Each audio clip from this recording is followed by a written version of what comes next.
Students अब जो next topic हमारा है वो है ग्रोथ इज मेजरेबल, कि ग्रोथ जो है उसका मेजरमेंट किया जा सकता है, कि प्लांट ग्रोथ है उसे मेजरमेंट करना है तो आप मेजर कर सकते हैं। लेकिन हमें एक बात ध्यान रखनी पड़ेगी कि जो प्लांट्स होते हैं डिफरेंट डिफरेंट प्लांट्स में, या एक ही प्लांट के डिफरेंट डिफरेंट ऑर्गन्स में, या डिफरेंट टिश्यूज में, डिफरेंट प्लांट पार्ट्स में, जो ग्रोथ को मेजर करने के पैरामीटर्स हैं वो भी डिफरेंट हैं। वो लेंथ हो सकता है, डायामीटर हो सकता है, वॉल्यूम हो सकता है। तो मतलब आप प्लांट की ग्रोथ को मेजर करिए, लेकिन डिफरेंट प्लांट्स के लिए या सेम प्लांट के डिफरेंट ऑर्गन्स और पार्ट्स के लिए आपको मेजरमेंट्स भी डिफरेंट तरीके से ही करना पड़ेगा, डिफरेंट पैरामीटर से ही करना पड़ेगा। जी बिल्कुल सर। बच्चों अगर अपन सेल की बात करें कि सेल से स्टार्ट करें कि ग्रोथ से एक सेल से स्टार्ट हुई, तो सेल की जो ग्रोथ होती है वो ग्रोथ हुई उसके अंदर होने वाले प्रोटोप्लाज्म की ग्रोथ, उसके अंदर जो साइटोप्लाज्म है, न्यूक्लियस है, उनकी जो ग्रोथ हुई वो हुई सेल की ग्रोथ। उसको मेजर करना बहुत डिफिकल्ट है बच्चों। तो अपन ऐसे कहते हैं कि एट सेलुलर लेवल, सेल के लेवल पे जो ग्रोथ होती है वो कैसे मेजर होगी कि measured by increase in the amount of protoplasm, कि प्रोटोप्लाज्म में जो इंक्रीज हुआ है वो है उसकी सेलुलर ग्रोथ। लेकिन इसको मेजर करना बहुत डिफिकल्ट है, it is very difficult to measure directly, कि डायरेक्टली हम प्रोटोप्लाज्म कितना इंक्रीज हुआ है इस बात को मेजर करना बहुत ही डिफिकल्ट है। तो हमने ग्रोथ के कुछ दूसरे पैरामीटर्स बना रखे हैं, जैसे सर ने अभी आपको बताए कि भाई उसका जो लीफ है उसका सरफेस एरिया हुआ, वॉल्यूम हुआ, नंबर हुआ। तो देखते हैं कौन कौन से और पैरामीटर्स है। सबसे पहला पैरामीटर है इंक्रीज इन फ्रेश वेट, कि एक प्लांट बॉडी है उसका आपने वेट जो किया वो उसका फ्रेश वेट हुआ। बिल्कुल, साथ ही साथ आप इसमें देखिए increase in dry weight, fresh weight बढ़ रहा है तो ड्राई वेट बढ़ेगा बढ़ेगा। फ्रेश वेट में आ गया वाटर, इनऑर्गेनिक कंपाउंड और ऑर्गेनिक कंपाउंड्स, और ड्राई वेट में आ गया ऑर्गेनिक और इनऑर्गेनिक कंपाउंड्स। जी बिल्कुल बच्चों, साथ ही साथ अपन ये कह सकते हैं कि इंक्रीज इन सरफेस एरिया और वॉल्यूम, कि कोई प्लांट बॉडी का पार्ट है जैसे लीफ ही ले लीजिए, इसका सरफेस एरिया बढ़ा है तो उसकी ग्रोथ हुई है, तो अपन डायरेक्टली मेजर कर सकते हैं लीफ के सरफेस एरिया से, या वॉल्यूम से, कोई फ्रूट है कोई वो बड़ा हो गया इसका मतलब उसका वॉल्यूम बढ़ा है तो उसकी ग्रोथ हुई है। बिल्कुल, साथ ही साथ हम दे सकते हैं increase in the number of size of cells, या तो नंबर देख लो सेल्स के बड़े हैं, जैसे हमने कहा था मेरिस्टेम नई सेल्स को ऐड करता है, तो मेरिस्टेम जब डिवीजन करके नई सेल्स को ऐड करता है उसे प्लांट की ग्रोथ कहते हैं हम, जी है ना, या फिर सेल का साइज एक्सपेंड कर रहा है। तो आप बताइए कि ग्रोथ तो इस सेलुलर लेवल पे चल रही है, ग्रोथ तो ये सेलुलर लेवल पे ही चल रही है। सेल ग्रोथ कर रही है इसलिए टिश्यू ग्रोथ कर रहा है, टिश्यू ग्रोथ कर रहा है इसलिए ऑर्गन ग्रोथ कर रहा है, ऑर्गन ग्रोथ कर रहा है इसलिए बॉडी ग्रोथ कर रही है। ये बात तो ठीक है, लेकिन इसे डायरेक्टली मेजर करना क्या था, डिफिकल्ट था, इसलिए हमने दूसरे पैरामीटर साथ में ले लिए। जब आप इसकी बात करते हो तो एनसीईआरटी आपको एग्जांपल देती है कि जो सिंगल एक मेज प्लांट है, मेज कॉर्न प्लांट जो है, इसका जो रूट एपिकल मेरिस्टेम है ना वो 17,500 से ज्यादा, मोर देन 17,500 न्यू सेल्स को ऐड करता है पर आवर। तो इसका मतलब मैं ग्रोथ रेट अगर बताऊं तो इस प्लांट की मैं ग्रोथ की बात करूं तो मैं बता दूंगा 17,500 सेल्स पर आवर। ऐसे अगर मैं बात करूं वाटरमेलन की, तो वाटरमेलन की जो ग्रोथ है, मेज की तो मैं बता रहा हूं नंबर ऑफ सेल्स है कि नंबर ऑफ सेल्स इंक्रीज किए, वही वाटरमेलन की ग्रोथ की बात आ जाए तो वाटरमेलन की ग्रोथ मैं वॉल्यूम से बता रहा हूं कि भाई इसकी जो सेल्स हैं वो मे इंक्रीज इन साइज, उनकी सेल्स अपना साइज इंक्रीज कर सकती हैं। जब वो सेल फ्रूट के अंदर बनी थी और जब वो अपने मैच्योर फ्रूट के अंदर जाएगी, है ना, वो डेवलप होगी, तो वो अपने साइज को 3,50,000 टाइम, 3,50,000 टाइम अपने साइज को इंक्रीज कर सकती है। इसका मतलब यहां सेल डिवीजन नहीं कर रही, सेल वही है लेकिन सेल अपना साइज इंक्रीज कर रही है। तो यहां जो साइज इंक्रीज करेगी सेल वो वॉल्यूम से इंक्रीज करेगी। तो ये दो एग्जांपल से एनसीईआरटी ने हमें समझाया है कि भाई नंबर ऑफ सेल्स का बढ़ना भी ग्रोथ है और वॉल्यूम का बढ़ना भी ग्रोथ है। जी बिल्कुल सर, इसका मतलब ये जो फॉर्मर वाला एग्जांपल था, पहले वाला एग्जांपल था, ये तो हमारा हो गया कि इंक्रीज इन सेल नंबर्स, और जो सेकंड वाला एग्जांपल है बच्चों की वाटरमेलन सेल ने अपना साइज 3,50,000 टाइम्स इंक्रीज कर लिया, तो ये हमारा हो गया growth in increase in size of the cell, cell के अंदर साइज जो इंक्रीज हुआ वो उसकी ग्रोथ हो गई। तो ये हमारे पैरामीटर थे। साथ ही साथ बच्चों देखिए, while the growth of A pollen tube is measured in terms of its length, कि भाई हमने साइज, वॉल्यूम, नंबर किया। साथ ही साथ अगर किसी पोलन ट्यूब की, जब पोलन ग्रेन जर्मिनेट करता है तो पोलन ट्यूब बनाता है, अगर उसकी लेंथ बढ़ रही है तो वो भी एक ग्रोथ है, उसकी लेंथ से भी मेजर कर सकते हैं।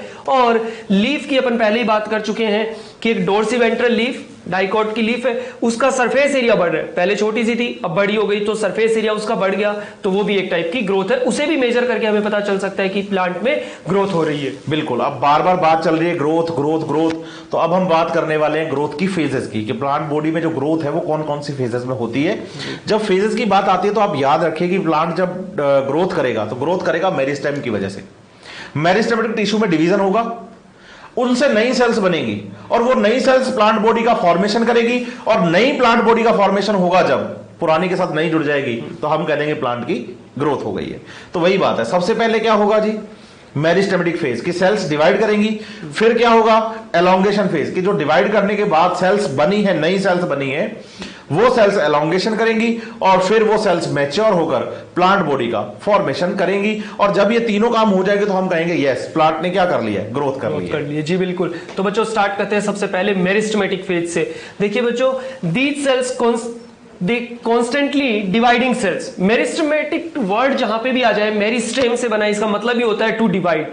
तो मेरिस्टेमेटिक सेल्स जो है या मेरिस्टेमेटिक फेज है, इसमें सेल्स क्या करेगी, कंटिन्यूसली डिवाइड करेगी। डिवाइडिंग सेल है, both the root apex and the shoot apex represent the meristematic phase of growth. कि भाई अपन ने बात की थी रैम और सैम की, रूट एपिकल मेरिस्टेम जो था नीचे, और ऊपर जो शूट एपिकल मेरिस्टेम था, वो दोनों के दोनों पे डिवाइडिंग सेल्स थी। और वो कौन सी सेल फेज है उनकी, मेरिस्टेमेटिक फेज। ये मेरिस्टेमेटिक फेज है। तो मेरिस्टेमेटिक फेज में जब हम बात करें तो मेरिस्टेमेटिक फेज के कैरेक्टरिस्टिक्स पढ़ते हैं, क्योंकि हमें मेरिस्टेम के एलोंगेशन के जो रीजन है या मैच्योरेशन के रीजन है, इनकी सेल्स के कैरेक्टर्स हमें पता होना चाहिए। तो ऐसे एनसीईआरटी ने भी शुरू किया है, मॉड्यूल में भी ऐसा ही है, तो कैरेक्टर्स मिलेंगे। तो सबसे पहले जो हम फेजेस में पढ़ रहे हैं वो मेरिस्टेमेटिक टिश्यू के कैरेक्टरिस्टिक्स पढ़ रहे हैं। जी बच्चों, देखिए मेरिस्टेमेटिक अपन बात कर चुके हैं डिवाइडिंग सेल्स है। तो डिवाइडिंग सेल्स है मतलब जस्ट अभी डिवाइड हुई है, तो साइज में कैसी होगी, these cells are small in size. कि भाई अभी इन्होंने तो मेच्योर हुई नहीं है, इलोंगेशन किया ही नहीं है, सबसे पहली फेज है, तो अभी तो जस्ट सेल छोटी सी है। And abundant plasmodesmatal connection.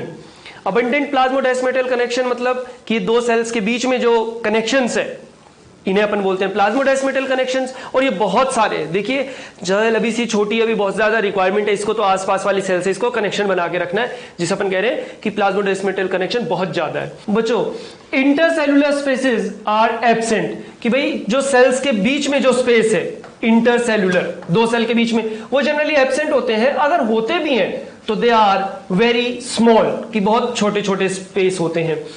तीसरी बात कि cells are primary, cell walls are primary in nature, कि इनकी जो सेल वॉल है वो भी प्राइमरी है। आगे जाकर के आप पढ़ोगे कि सेल वॉल में और मटेरियल का डिपोजिशन होगा, फिर वो सेकेंडरी वॉल बनाएंगे, एक और वॉल बनेगी तो सेकेंडरी वॉल बनेगी। तो अभी जो सेल है वो प्राइमरी है, वो थिन है और सेलुलोजिक की है। कि सबसे पहले जो प्राइमरी वॉल बनी है उसको थिन रखा है, क्योंकि भाई सेल को अभी छोटी सी सेल है, आगे जाकर के साइज बढ़ाना है, इलोंगेशन करना है। साइज बढ़ाएगी अगर पहले ही वॉल को बहुत ज्यादा थिक और हार्ड रिजिड कर लिया तो अपना साइज कैसे इलोंगेट कर पाएगी। तो स्टार्टिंग में इसके पास प्राइमरी सेल वॉल है जो कि थिन है और इलास्टिक है। Next, the cells are rich in protoplasm, कि इनके अंदर प्रोटोप्लाज्म बहुत ज्यादा होता है, रिच होता है। They possess large conspicuous nuclei, और इनके पास जो न्यूक्लियस होता है वो भी बड़ा होता है। कि सेल का साइज छोटा सा है, उसमें न्यूक्लियस है। अब जब सेल बड़ी हो जाएगी तो सेल का साइज तो बढ़ेगा लेकिन न्यूक्लियस का साइज उतना ही रहेगा, तो उस सेल के कंपैरिजन में उसका न्यूक्लियस छोटा होगा। लेकिन यहां पर सेल के अंदर जो न्यूक्लियस है उसका साइज काफी बड़ा है, तो अपन कहेंगे इनके पास प्रोटोप्लाज्म भी बहुत है और इनका न्यूक्लियस भी बड़ा है। तो ये कुछ कैरेक्टर्स है जो हमारे मेरिस्टेमेटिक फेज जो होती है या मेरिस्टेमेटिक सेल्स होती है उनके कैरेक्टर है, इनको अपन को अच्छे से याद रखना है। बिल्कुल। और साथ ही साथ हमें बात करनी है नेक्स्ट फेज एलोंगेशन की।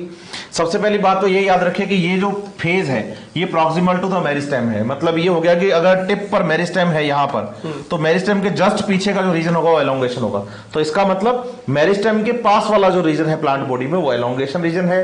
अब बात आई है कि प्राइमरी सेल्स जो होती है उनमें प्राइमरी जो अपने पास मेरिस्टेमेटिक सेल्स जो होती है इनमें सेल वॉल की प्राइमरी लेयर है, सेल वॉल की प्राइमरी लेयर है। अब प्राइमरी लेयर है थिन और इलास्टिक। अब थिन और इलास्टिक है तो ये साइज को क्या कर सकती है, इंक्रीज।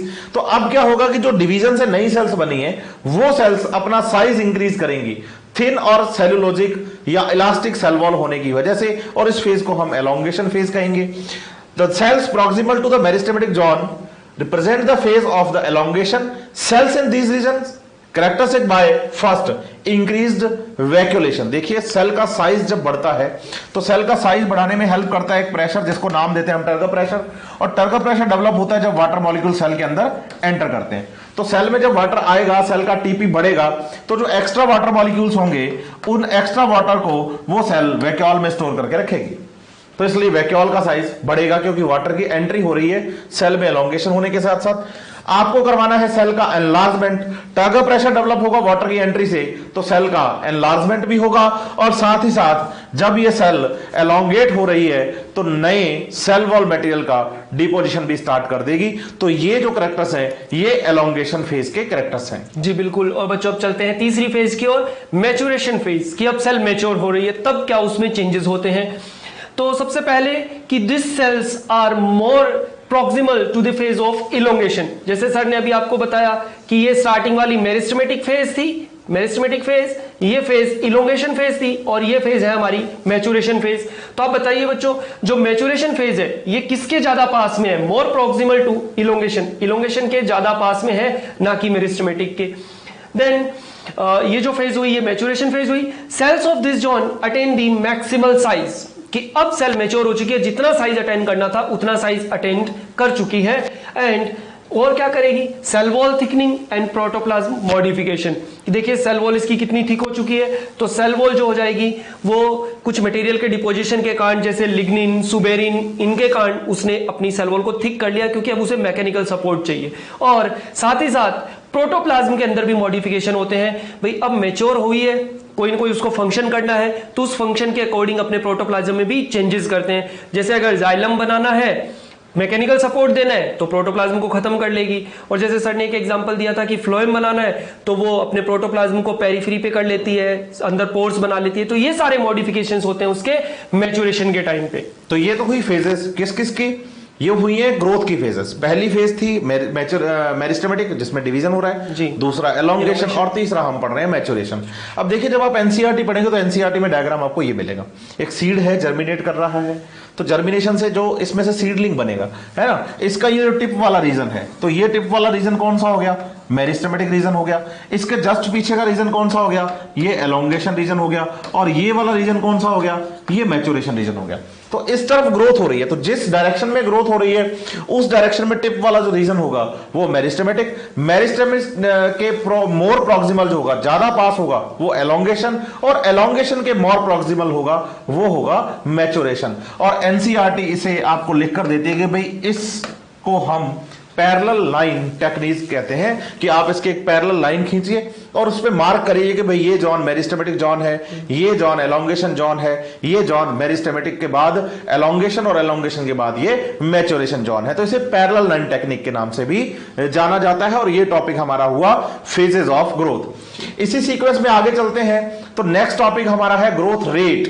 रेट देखिए, जब रेट टर्म आ जाए ना बच्चे तो हम पर यूनिट टाइम पे आ जाते हैं। तो हम बताते हैं कि total growth in the plant body in per unit time is known as the growth rate. और जब प्लांट्स में ग्रोथ रेट की बात आती है तो हमें ग्रोथ रेट यहां दो टाइप की पढ़नी है, एक तो अरिथमेटिक ग्रोथ पढ़नी है और दूसरी जियोमेट्रिक ग्रोथ पढ़नी है।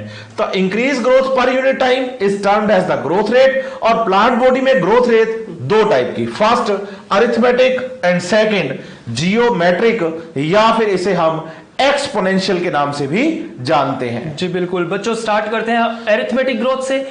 अरिथमेटिक ग्रोथ नंबर से क्लियर हो जाएगा नाम से कि in arithmetic growth only one daughter cell among two daughter cells further divide while the other differentiate and becomes mature और दे स्टॉप डिवाइडिंग। देखिए इसको ऐसे समझते हैं कि मान लीजिए हमारे पास ये एक सेल है जो कि मेरिस्टेमेटिक सेल है, ये डिवाइड करेगी, इसने दो सेल बनाई, एक सेल थी यहां से बनी दो सेल। इन दोनों सेल में से एक तो रहेगी मेरिस्टेमेटिक, आगे डिवीजन की कैपेसिटी कंटिन्यू रखेगी, जबकि दूसरी सेल जो है इसने बना दी यहां पे कैपेसिटी, डिवीजन बंद कर दिया और इसने बना दी परमानेंट सेल। तो ये जो एक सेल थी हमारी ये तो हो गई परमानेंट, और ये दोनों सेल्स जो है ये अभी भी डिवाइड करेगी आगे। मींस ये दो सेल थी जिनमें से एक तो परमानेंट हो गई, एक सेल आगे फिर डिवाइड की और उसने फिर दो नई सेल बनाई। इन दो सेल में से एक फिर आगे परमानेंट हो जाएगी और केवल एक ही सेल आगे डिवीजन की कैपेसिटी कंटिन्यू रखेगी, तो ये दूसरी सेल फिर परमानेंट हो गई। फिर ये सेल डिवाइड हुई, दो नई सेल बनी, इन दो में से एक सेल फिर परमानेंट हो गई, एक सेल आगे डिवाइड करिए। इसका मतलब मैं ये कहूं कि स्टार्टिंग में मेरे पास एक सेल थी, फिर 2 हुई, फिर 3 हुई, फिर यहाँ 4 हुई, यहाँ 5 हुई, यहाँ पे 6 सेल हो गई। इसका मतलब हर बार देखिए बच्चों, एक सेल ऐड हुई, एक सेल ऐड हुई, एक सेल ऐड हुई। तो मैं ये कहूंगा एक सेल डिवाइड करती है, दो नई सेल बनाती है, एक परमानेंट हो जाती है, डिवीजन की कैपेसिटी बंद कर देती है, और एक ही केवल डिवाइड करती है। मतलब कि ग्रोथ जो होगी वो नंबर्स की तरह होगी, 1 2 3 4 ऐसे होगी। तो इसमें अपन कहेंगे कि यहाँ पे जो ग्रोथ रेट है पर यूनिट टाइम है वो कांस्टेंट हो गई सर, कि हर बार एक एक सेल इस ग्रोथ में ऐड होती जा रही है। इसका मतलब मैच्योर सेल्स के नंबर बच्चे बढ़ते जा रहे हैं, लेकिन मेरिस्टेमेटिक जो सेल्स हैं वो कांस्टेंट चल रही है। तो क्योंकि कंटिन्यू नई बनने वाली सेल्स क्या होती जा रही है, मैच्योर होती जा रही है। तो मेरिस्टेम तो कांस्टेंट चल रहा है कि जितना था उतना ही है, लेकिन मैच्योर सेल्स के नंबर प्लांट बॉडी के अंदर क्या होते जा रहे हैं, बढ़ते जा रहे हैं। और जब मैच्योर सेल्स के नंबर बढ़ते हैं तो हम इसे क्या नाम देते हैं, ग्रोथ, क्योंकि सेल्स के नंबर इंक्रीज होना भी ग्रोथ है। जी बिल्कुल। और बच्चों इसके एग्जांपल्स आपको मिलेंगे रूट और शूट टिप के बाद, कि वहां जो इलोंगेशन हो रहा है वो कांस्टेंट रेट से होता है। कि अपन ने बात की थी 100 सेल थी, डिवाइड की थी, 200 सेल बनी, जिनमें से 100 प्लांट बॉडी में ऐड हो गई, 100 ही सेल डिवाइड करिए। मींस जो डिवाइडिंग वाली सेल्स है उनका नंबर कांस्टेंट है। बिल्कुल। जब आप अरिथमेटिक ग्रोथ की बात करते हैं तो अरिथमेटिक ग्रोथ का हम अगर इसको फॉर्मूले की फॉर्म में अगर रिप्रेजेंटेशन करें तो फॉर्मूला आता है LT is equal to L0 plus RT। देखिए यहां ये इंपॉर्टेंट हो जाता है कि जो L0 है वो क्या है। L0 यहां इनिशियल साइज है जहां से हम ग्रोथ स्टार्ट कर रहे हैं, R यहां ग्रोथ रेट है और T यहां टाइम है। तो L0 तो हो गई length at the time of 0, मतलब जहां से आप स्टार्ट कर रहे हैं, R यहां ग्रोथ रेट हो गया और T यहां जो हो गया वो टाइम हो गया। अब LT क्या आ गया, फाइनल साइज आ गया जो ग्रोथ होने के बाद का है। तो आप कहें कि ग्रोथ रेट और टाइम को अगर मल्टीप्लाई करवा के हम ऐड कर दें किसमें, इनिशियल साइज में, तो हमें क्या मिल जाता है, फाइनल साइज। जी बिल्कुल। भी अगर मैं एक बात छोटी सी बोल दूं कि 2 फुट का प्लांट है, एक हफ्ते में 5 फुट का हो गया, तो सिंपल सी बात है, मैं इसे बहुत इजीली बता सकता हूं। फाइनल साइज मेरे पास 5 फीट है ना, और इनिशियल साइज कितना है, 2 फीट है। तो मुझे इसकी ग्रोथ रेट समझानी है, तो final size 5, initial size 2 plus R into T। मैं एक वीक का एग्जांपल ले रहा हूं तो 1 रखूंगा मल्टीप्लाई में, तो मेरे पास 5 माइनस 2 कितना आ जाएगा, T की वैल्यू 3। तो अब समझिए इनिशियल साइज में ग्रोथ रेट और टाइम को अगर मल्टीप्लाई करके हम जोड़ दें, क्योंकि अरिथमेटिक ग्रोथ में कंटिन्यू सेल्स ऐड होती हैं, तो ऐड का साइन है। तो LT is equal to 0 L0 plus RT जो है, ये फॉर्मूला की फॉर्म में रिप्रेजेंटेशन हो गया किसका, अरिथमेटिक ग्रोथ का। और अगर इसका हम कर्व लें तो इसका कर्व लीनियर आता है। जी बिल्कुल। देखिए बच्चों, ये हमने वाई एक्सिस पे हाइट ऑफ प्लांट लिए कि हाइट बढ़ रही है, और इधर हमने लिया टाइम कि टाइम का और हाइट का अपन अगर कर्व लें तो स्टार्टिंग में देखिए बच्चों, ये हाइट जो है जैसे सर ने कुछ बताई थी कि 2 फीट का प्लांट था, तो ये 2 फीट अपन ने मान लिया। तो ये स्टार्टिंग की जो ग्रोथ है, इसके बाद से ग्रोथ स्टार्ट हुई है, तो स्टार्टिंग में आपको कुछ ना कुछ प्लांट की ग्रोथ लेनी पड़ेगी। अगर सेल्स भी लें तो स्टार्टिंग में कुछ सेल्स लेनी पड़ेगी। ऐसा नहीं है कि इस कर्व को अपन यहां से स्टार्ट कर दे 0 से, क्योंकि अगर कोई सेल ही नहीं है, प्लांट ही नहीं है, उसकी हाइट बिल्कुल 0 ही कर दी, तो फिर ग्रोथ किस में होगी। तो ये ध्यान रखना, ये जो कर्व आएगा ये एक हाइट से स्टार्ट करना है। तो यहाँ पे अपन 2 फीट का एग्जांपल ले लेते, तो 2 फीट मैंने हाइट ले ली, यहां से प्लांट ने ग्रोथ स्टार्ट की, और जैसे जैसे टाइम बढ़ रहा है प्लांट की ग्रोथ उसी के अकॉर्डिंग बढ़ती जा रही है। तो जो कर्व आएगा वो एक लीनियर या स्ट्रेट लाइन कर्व आएगा। ये ग्रोथ हुई अरिथमेटिक ग्रोथ। जी, अब आगे चलें ग्रोथ रेट में, तो नेक्स्ट हमारे पास टॉपिक है जियोमेट्रिक ग्रोथ की जब बात आती है तो इसमें क्या होता है कि जैसे सर ने आपको बताया कि अरिथमेटिक ग्रोथ में 2 सेल है, डिवाइड किया, तो डिवाइड करने के बाद जो 2 सेल है उनमें से एक सेल तो क्या करती है, मैच्योर हो जाती है, और एक डिविजनल रहती है। इसका मतलब half number of cell mature हो रही है और half number of cell divisional रह रही है, और मैच्योर सेल्स के नंबर बढ़ते जा रहे हैं।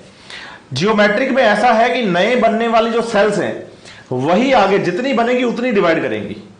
मतलब यहां मल्टीप्लाई में चलना है आपको, कि मान लीजिए मेरे पास एक सेल थी, डिवीजन किया, कितनी बनी 2, तो 1 से कितनी हुई 2। अब ये दोनों ही डिवाइड करेंगी, कितनी हुई 4, फिर ये दोनों ही डिवाइड करेंगी, कितनी हुई 8, दोनों ही डिवाइड करेंगी, कितनी हुई 16, फिर 32। तो इसका मतलब हर बार सेल्स के जो नंबर हैं वो मल्टीप्लाई होते जा रहे हैं, मल्टीप्लिकेशन में बढ़ते जा रहे हैं, और ऐसी ग्रोथ को हम क्या नाम देते हैं, जियोमेट्रिक ग्रोथ। तो here both the progeny cells following क्या करती है, mitotic division retain the ability of divide and continue to do so. इसका मतलब यह हो गया है कि जो बनने वाली सेल्स हैं वो कंटिन्यू, नई बनने वाली सेल्स भी डिवाइड करती हैं। यहां सेल्स मैच्योर नहीं हुई है। अगर हाफ मैच्योर हो जाती, हाफ डिविजनल रहती, या जो नई बनने वाली सेल्स है वो मैच्योर हो जाती और जो मेरिस्टेमेटिक है वो डिविजनल रहती, तो मैं इसको अरिथमेटिक कहता। और अगर सारी सेल्स डिवाइड कर रही हैं, इसका मतलब ये ग्रोथ जियोमेट्रिक ग्रोथ है। और इसका एग्जांपल अगर हम लें तो अर्ली एम्ब्रियोनिक डेवलपमेंट जो होता है स्टार्टिंग में, किसी भी ऑर्गेनिज्म का जो स्टार्टिंग है उसमें वो स्टार्ट जियोमेट्रिक ग्रोथ से ही करता है। जैसे कि एक जाइगोट में डिवीजन होना, जाइगोट एक सिंगल सेल है, लेकिन जब एक मल्टी सेल्यूलर ऑर्गेनिज्म का फॉर्मेशन करेगा ना तो उसे नंबर ऑफ सेल्स की रिक्वायरमेंट रहेगी। तो ये नंबर ऑफ सेल्स की रिक्वायरमेंट पहले फुलफिल की जाएगी। कैसे की जाएगी? जियोमेट्रिक ग्रोथ करते हुए। जी बिल्कुल। देखिए बच्चों, इसको एक डायग्राम से भी समझते हैं। ये अपने फिगर जो है एनसीईआरटी का ही है कि स्टार्टिंग में आपके पास जाइगोट, एक जाइगोट था, उसमें डिवीजन हुआ और 2 सेल बनी, फिर आगे डिवीजन होता है 2 से 4 सेल बनी, फिर आगे डिवीजन होगा 8 सेल बनेगी, फिर आगे डिवीजन होगा 16 सेल बनेगी, ऐसे कंटिन्यूअसली डिवीजन चलता रहेगा। तो बच्चों जो स्टार्टिंग में एम्ब्रियो का डेवलपमेंट हो रहा है वो किस ग्रोथ से हो रहा है? जियोमेट्रिक ग्रोथ से हो रहा है। इसे हम बोलते हैं जियोमेट्रिक फेज।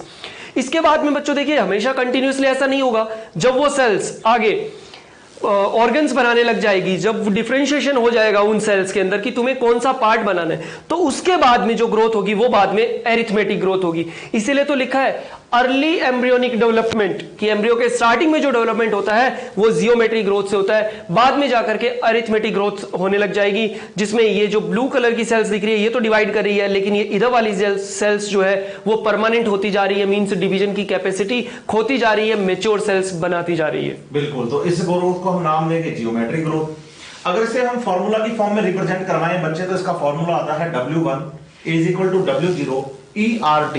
यहां आप ध्यान देंगे कि जो ERT में R और T है, इसको हमने एक दूसरे से मल्टीप्लाई करवा के E के एक्सपोनेंशियल में रखा है, क्योंकि यहां number of cells continue exponential में बढ़ते जा रहे हैं, मल्टीप्लाई में बढ़ते जा रहे हैं।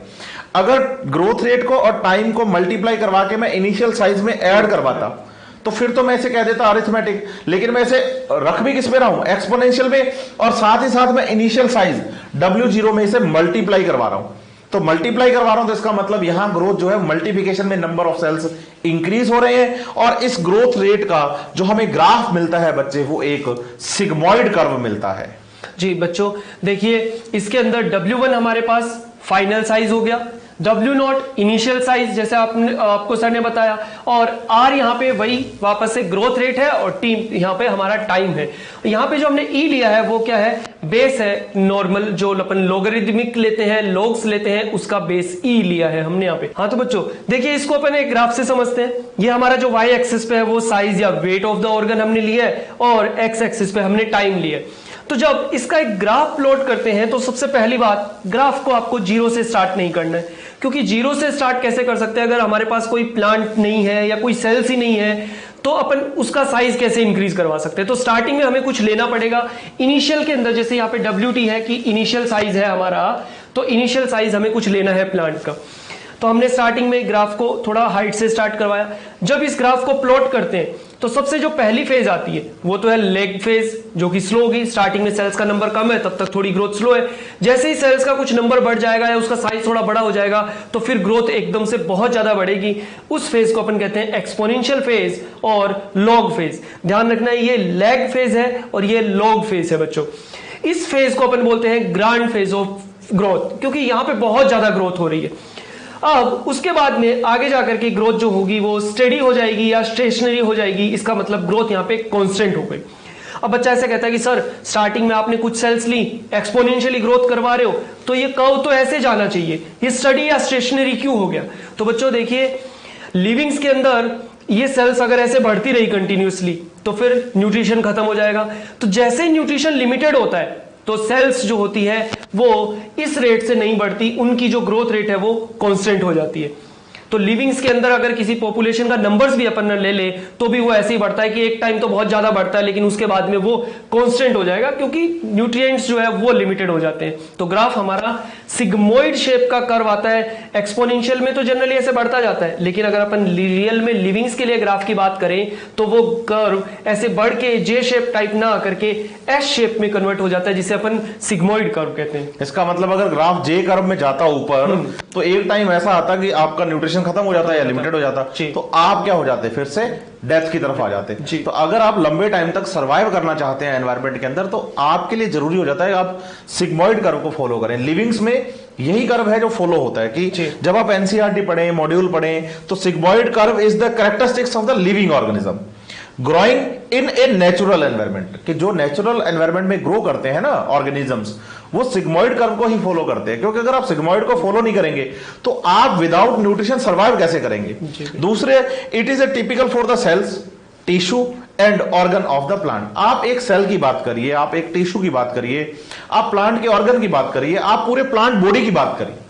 आप जब भी नेचुरल एनवायरनमेंट के अंदर एक प्लांट की ग्रोथ के डेवलपमेंट का या ग्रोथ रेट का आप जब ग्राफ प्लॉट करते हैं डेवलपमेंट के टाइम पे कि प्लांट का डेवलपमेंट चल रहा है, उस टाइम पे ग्रोथ रेट आप चेक करते हैं प्लांट की भी ग्रोथ कैसी चल रही है, तो आपको जो कर्व मिलने वाला है नेचुरल एनवायरनमेंट में वो सिग्मॉइड मिलने वाला है। अब एनसीईआरटी क्या इसी नेचुरल एनवायरनमेंट के साथ जुड़ता हुआ एक क्वेश्चन आपसे यहां पूछती है कि भाई what kind of the curve can you expect in a tree showing seasonal activities. अब प्लांट बॉडी में सीजनल एक्टिविटीज तो बहुत सारी होती है। एक छोटा सा एग्जांपल लेते हैं फ्लावरिंग का, कि प्लांट ने अपना फ्लावरिंग सीजन स्टार्ट किया है, मतलब यहां से फ्लावरिंग सीजन स्टार्ट हुआ, तो स्टार्टिंग में जो फेज होगी वो फ्लावरिंग सीजन की कौन सी फेज होगी, लैग फेज होगी। तो प्लांट में फ्लावर आएंगे कम, कि अभी स्टार्टिंग हुई है भाई, ठीक है।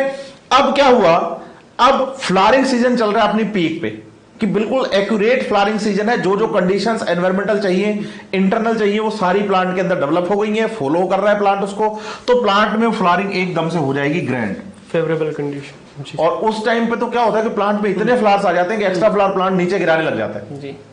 तो वो कौन सी फेज हो गई, ग्रैंड फेज हो गई। लेकिन उसको ये भी पता है कि भाई मैं इतने ज्यादा फ्लावर बना रहा हूं, लेकिन ये सारे थोड़ी ना डेवलप हो पाएंगे आगे चल के फ्रूट में जी, क्योंकि उसके पास न्यूट्रिशन क्या है, लिमिटेड है। तो फिर वो क्या करेगा, फ्लावरिंग सीजन के एंड में आके अपने फ्लावर्स के नंबर जो है वो कांस्टेंट कर लेगा कि भाई अब मैं फ्लावर नहीं बनाऊंगा, जितने बन गए ठीक है। तो सीजनल एक्टिविटी जो फॉलो करते हैं प्लांट्स, वो भी सिग्मॉइड कर्व ही बनाएंगे। तो उन्होंने पूछा what kind of the curve can you expect, तो बोलिए सिग्मॉइड कर्व नेचुरल एनवायरनमेंट के अंदर। तो ये बात हुई किसकी, ज्योमेट्रिक ग्रोथ की। तो दो टाइप की ग्रोथ पढ़ी हमने, एक तो पढ़ी अरिथमेटिक और दूसरी पढ़ी ज्योमेट्रिक। अब ज्योमेट्रिक के लिए जो फॉर्मूला पढ़ा वो हमने पढ़ा W1 is equal to W0 ERT। E यहां जो था वो नेचुरल लॉगरिथम था, जिसके अकॉर्डिंग हम यहां ग्रोथ रेट की बात कर रहे हैं जी। इस फॉर्मूला के अंदर जो ग्रोथ रेट के लिए हम बता रहे हैं R, ये R जो है ये एक स्पेसिफिक ग्रोथ रेट है। अब कौन सी ग्रोथ रेट है उसके बारे में हम जानते हैं जी बिल्कुल। देखिए बच्चों, R जो है ये relative growth rate and it is also the measure of ability to the plant to produce new plants material. कि R जो हुआ ये उस प्लांट का नए मटेरियल प्रोड्यूस करने की एबिलिटी है। इसका मतलब अपन ये कह सकते हैं कि ये प्लांट का एफिशिएंसी इंडेक्स है, कि वो प्लांट कितना एफिशिएंट है। मान लीजिए दो प्लांट है, एक प्लांट का R ज्यादा है तो वो नया मटेरियल ज्यादा बना रहा है, ज्यादा प्रोडक्शन कर रहा है, तो उसकी रिलेटिव ग्रोथ क्या होगी, ज्यादा होगी। तो R जो है वो हमारा यहाँ पे कि प्लांट नया कितना मटेरियल बनाता है उसको रिप्रेजेंट कर रहा है।